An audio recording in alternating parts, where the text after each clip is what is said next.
You probably think I'm bitter, maybe angry, but I'm neither. I'm just awake. Because after what I've seen, what I've lived, and what I've studied, I can no longer pretend. Some women are evil. And the worst part? They wear the most beautiful disguises. They smile while they lie. They cry while they manipulate. They love you just enough to destroy you completely. I've seen a man fall to his knees in the rain, sobbing outside a house he helped pay for, while the woman he called his queen was inside with another man, and their child watched from the upstairs window. He worked 60 hours a week for her, bought her a car, paid for her tuition. He never cheated, never hit her, never raised his voice. But when she got bored, she left. She told her friends he was controlling because he asked her to come home before 3 a.m. She told the court he was emotionally abusive because he begged her to stay. She won full custody and moved in with the guy she cheated on him with. You think that's rare? It's not. I've seen good men lose their homes, their reputations, their sanity, not because they were weak, but because they believed love was sacred. They didn't realize that for some women, love is leverage. It's bait. It's the first card in a psychological game of chess where the king always dies first.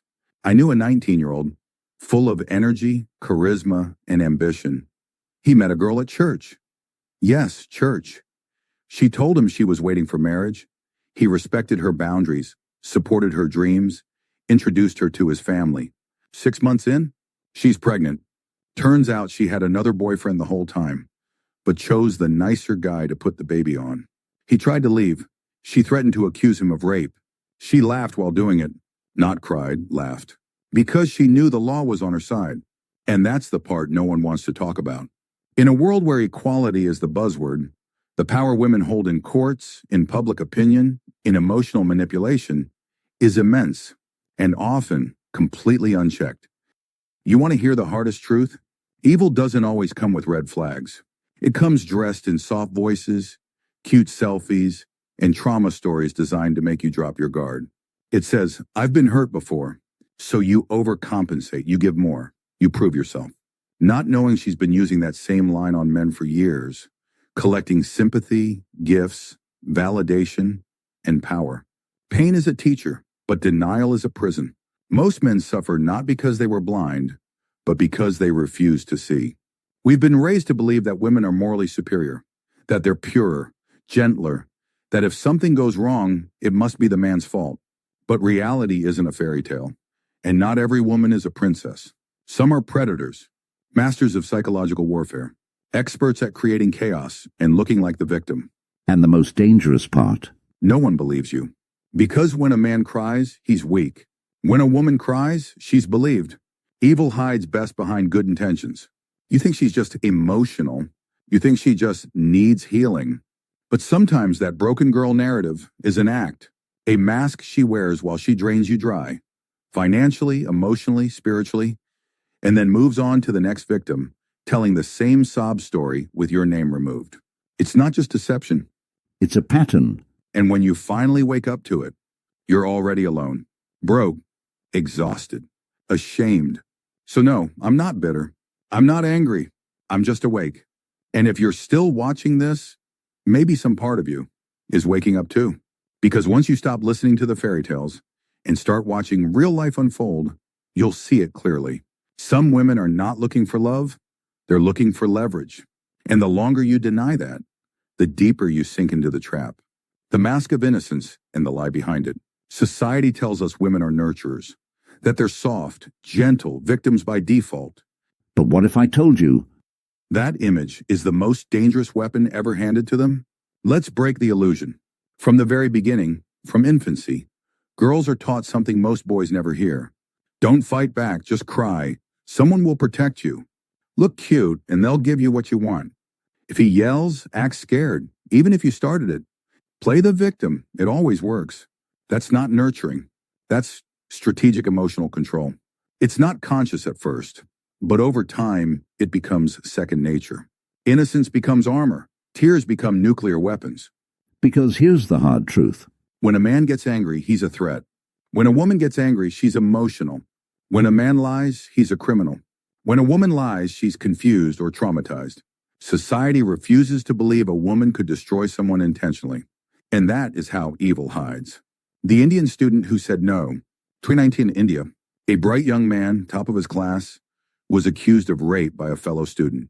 The media swarmed in. His face was splashed across TV screens, Twitter, newspapers. He was suspended from school. His family disowned him.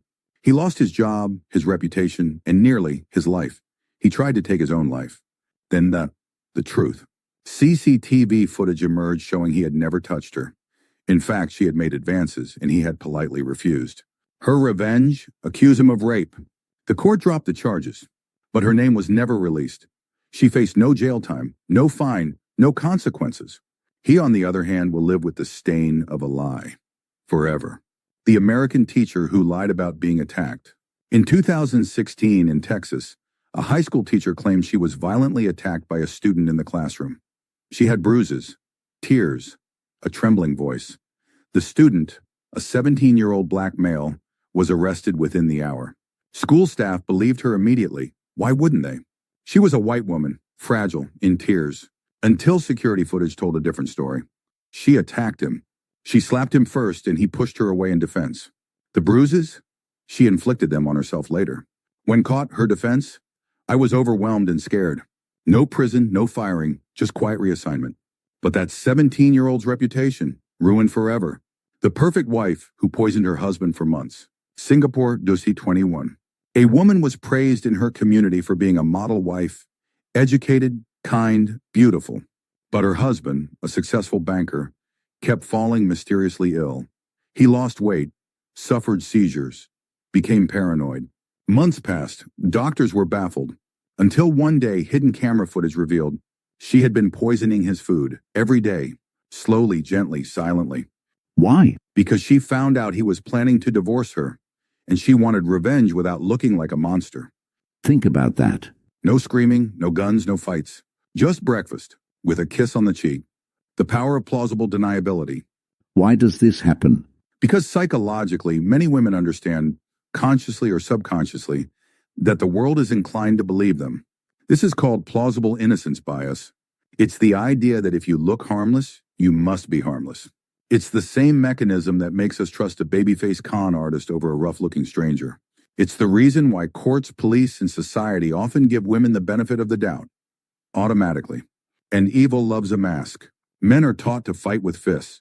But some women, they fight with perceptions. They win not by overpowering, but by manipulating how others perceive what happened. And when things go wrong, I didn't mean to. I was scared. He was threatening.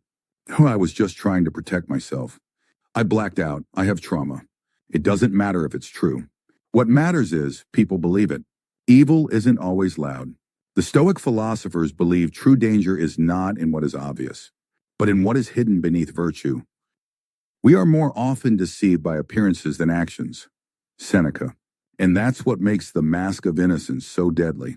Because when a man commits evil, he's visible, loud, aggressive. But when some women do it, they do it smiling, with a soft voice, with a tear running down their cheek. And when they destroy you, they still walk away looking like the victim. The world says, protect women, believe women, they're soft, they're victims. But what if that softness is the cover for cold-blooded calculation? We're going to look at 3 jaw-dropping real-life cases and then rip the lid off how the psychology of victimhood has been used, manipulated, and industrialized. The girl who falsely accused 15 boys just because she could. USA 2003. A teenage girl named Nikki Jovino accused 2 college football players of rape. Both were arrested. One lost his scholarship. The other nearly faced jail time. But in court, the truth came out. She made it up. Why?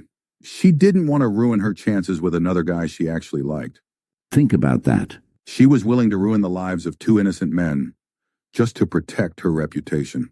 She confessed, but only got 1 year in jail. 1 year for weaponizing the most powerful accusation a woman can make. Those boys never fully recovered.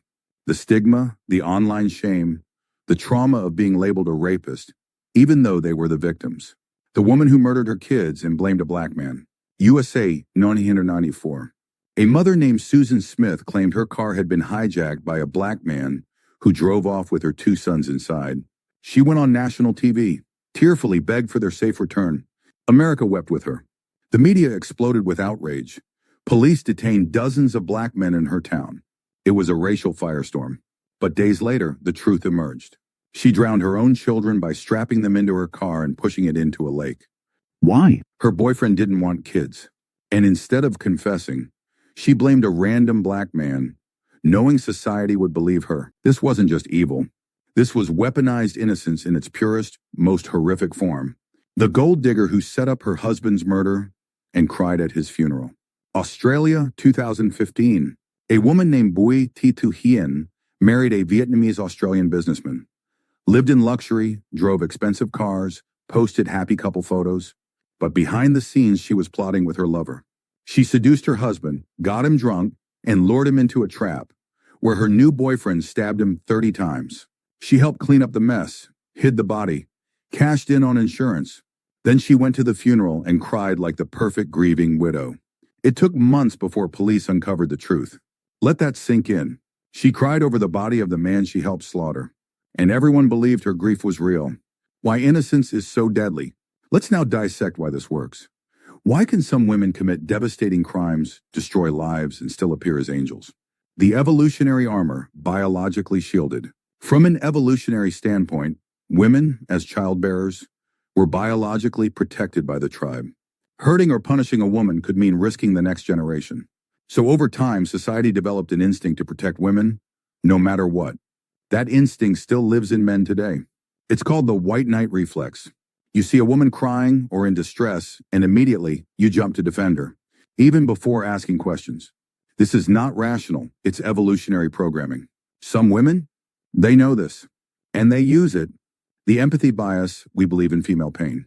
A study by the American Psychological Association showed that people have greater empathy for female suffering than male suffering. In court, women receive significantly lighter sentences than men for the exact same crimes. Why? Because we assume that women, and feel more, I should mean less harm. Quick deserve more forgiveness. So, when a woman weaponizes her emotions, especially tears, she can shift public opinion instantly. Tears are not just sadness. In manipulation, tears are strategy. The victimhood economy, society rewards the weak. In modern culture, being a victim gets you attention, sympathy, status, and power. Especially online.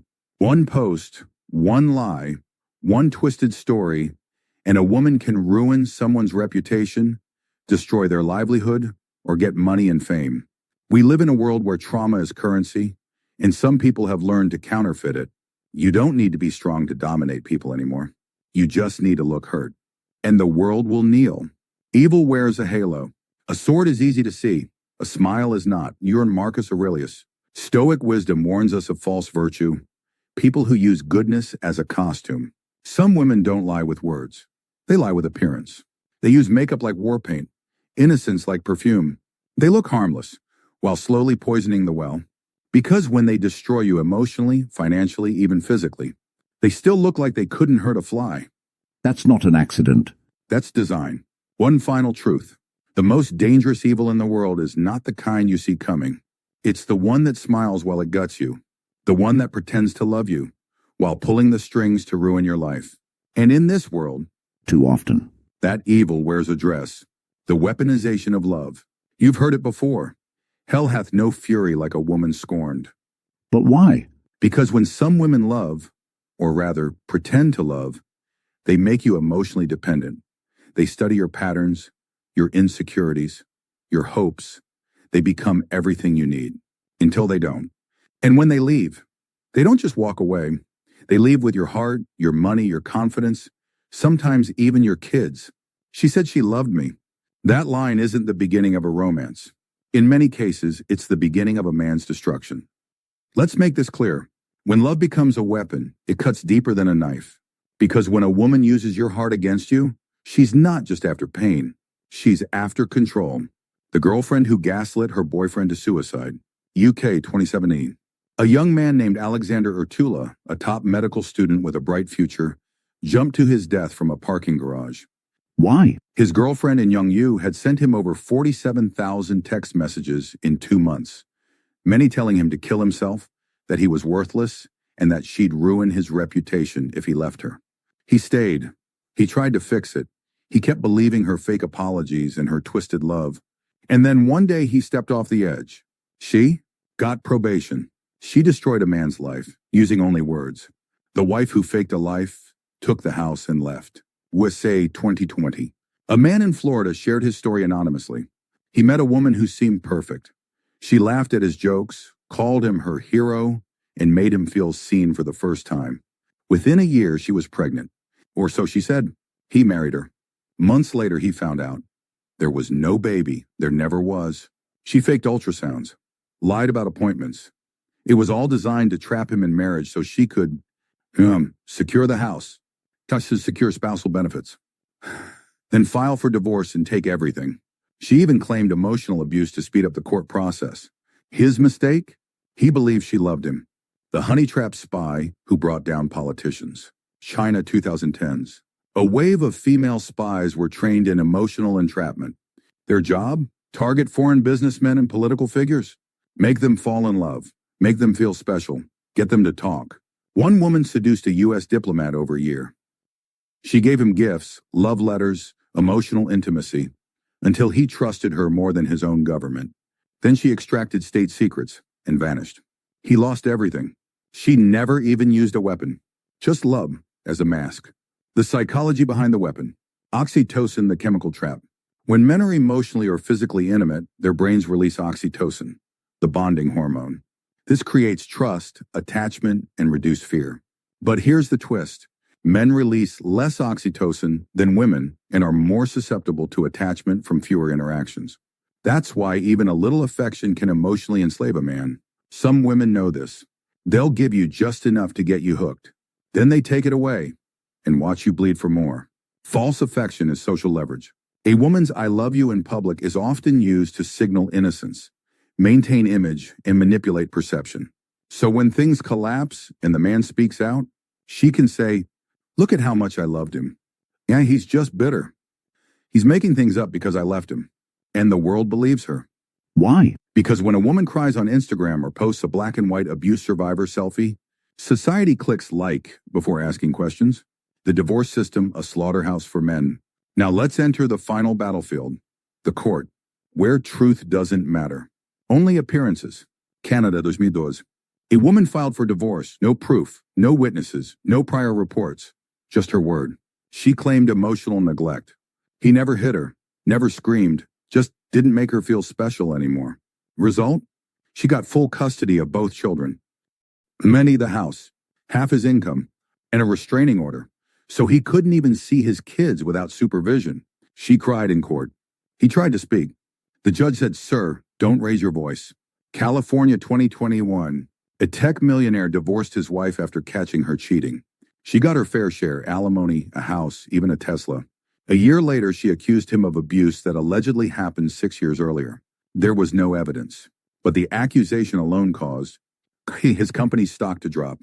So, sponsors to pull out. Nas media outlets to shame him. Even though the case was dropped later, he lost millions. She lost nothing.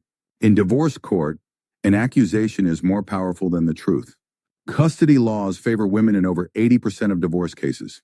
Women are rarely jailed for false allegations, even when proven. Men are presumed to be emotionally abusive if they're assertive, and financially negligent if they're not rich enough.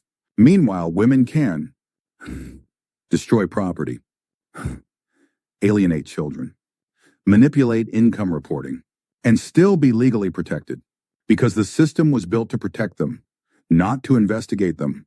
When your love ends and war begins. When a woman says, "I love you," you have to ask, what does she want? Because when that love fades, the game begins. And when she walks into a courtroom with tears in her eyes and stories on her tongue, she's not the ex, she's the executioner. Not all women are evil, but evil women use love, law, and lies as their holy trinity of destruction. Silent female mafia. You think betrayal is loud? No. Real betrayal is whispered between two best friends over iced coffee. It's plotted in the DMs and the group chat behind private Instagram stories. And it's always pack-hunted because one woman scorned is dangerous. But a group of women aligned? That's a mafia with makeup. The TikTok girl who falsely outed a man as a predator and went viral. 2022. A girl in LA films a man in a gym who looked at her for 3 seconds. Posts it with hashtags like "new creep alert" and then "he was staring at me." Millions of views. Hundreds of thousands of women commenting, "This is why I hate men. I hope he gets banned. He should be in jail." Problem? The gym released the unedited security footage. He barely glanced at her. She was posing for attention. She admitted later, "I just felt like making a point." She used her audience like a weapon and nearly destroyed a man's reputation with a lie. No apology. No punishment. No remorse. UK 2015. A group of teenage girls accused their male teacher of sexual misconduct. The school launched an investigation. He was suspended, his family torn apart. Months later, it came out. They were joking, trying to get out of a test. They thought it would be funny. That man never returned to teaching. He became suicidal. They giggled. This isn't just sabotage. This is emotional assassination with a smile and a selfie. Let's just strip back the layers and get into the brain. Reputation is currency. Men build value through status. Women build power through social perception. That means, in many female social groups, controlling narrative equals dominance. And if a woman feels threatened by another woman, she won't throw punches. She'll throw rumors, screenshots, screenshotted lies, tears in front of the right people. Pack mentality and the queen bee effect. Studies show female friend groups unconsciously follow a hierarchy. At the top, the queen bee, the influencer, the emotional leader. She decides, who's toxic, who's creepy, and who gets canceled in the group chat. You upset her? The entire hive attacks. It's not justice. It's sorority-style warfare, and they don't stop until you're burned at the stake. Weaponized victimhood is contagious. When one woman cries abuse, real or fake, others rally. Not because they've seen evidence, but because the identity of victimhood is now tribal. To question it means being cast out. So they support the lie, even if deep down they know it's wrong. It's not about truth. It's about belonging. Let's go bigger, widder, deeper. Everyone loves to say, women were oppressed throughout history. But let's ask the forbidden question. What did history look like when women held the knife? Cleopatra, queen of the ultimate body count. She seduced two of the most powerful men in Rome, Julius Caesar and Mark Antony. Not for love, but for power. She used beauty as a weapon of empire. She manipulated alliances, betrayed rivals, even had her own siblings killed to secure her throne. Yet today she's remembered as elegant, seductive, intelligent. No one says murderous. No one says psychological warlord. Why? Because she did it with a soft voice, eyeliner, and wine. The unholy truth. When men commit evil, we call them monsters. When women commit evil, we call them complicated. And that's the real danger. Because some evil doesn't roar. It whispers, it cries, it flirts. And the world believes it. Sexual power, the invisible handcuffs. The female body is the most powerful economic engine in modern society. Beauty has become a currency, and many women trade it for money. When I control. OnlyFans made billions not because women got smarter, but because they understood how much control they had over lonely, desperate men. The modern goddess doesn't need to love you. She just needs to show skin and call you babe. She'll drain your wallet and make you say thank you. Real case. One man spent over $30,000 on an Instagram model who never met him, just replied to his DMs once a week. He sold his car to keep up. When he asked her to meet, she blocked him. His note before taking his life said, I thought she cared. Evil doesn't always rob banks. Sometimes it robs hope. The family court trap. Legalized emotional terror. Want to see evil protected by law? Enter family court. In most Western countries, women win custody 85% of the time. Collect child support even when they cheated. Can accuse you of abuse with zero evidence. And you're guilty until proven innocent. Real case. Tom, a father of 2 in California, came home one night to an empty house. His wife left, took the kids, and claimed abuse. No history, no evidence. But the court granted her full custody, just in case. 2 years later, it was proven false. Too late, he lost his kids, house, savings. She got sympathy. He got silence. The idea that women are evil isn't modern rage. It's ancient warning. In the Bible, Eve is the first to sin, dragging Adam down. In Greek mythology, Pandora opens the box that releases evil into the world. In Rome, senators warned each other to never trust a woman's smile. Why? Because they knew. The devil doesn't come with horns. He comes in heels. Part 6. Not all women, but enough to matter. Now, before you scream, not all women, let's be clear. No one is saying every woman is evil. But when enough women use emotion as a weapon, lie without consequence, and destroy with a smile, the damage is real. And worse, society rewards it. When a man cheats, he's a dog. When a woman cheats, she's finding herself. When a man fights for custody, he's controlling. When a woman withholds kids, she's protecting them. Evil isn't just the act, it's the double standard. It's the silence. It's the applause she gets when she ruins a man and calls it healing. So what do? How do we fight this quiet evil? The answer might not be what you think. And it starts with something most men aren't ready to hear. You've been taught to protect them, to never question them, to believe them, even when your gut screamed don't. You were told, she's just emotional. She's just scared. She's the victim. But here's the brutal truth. The greatest lie ever sold is that women are incapable of evil. Not because they aren't capable, but because we've made them unaccountable. We gave them the power of destruction, then handed them the cloak of innocence. We told little boys to take the blame, told grown men to die quietly, told the world, her smile means purity, her tears mean truth, her silence means trauma, her accusations mean guilt.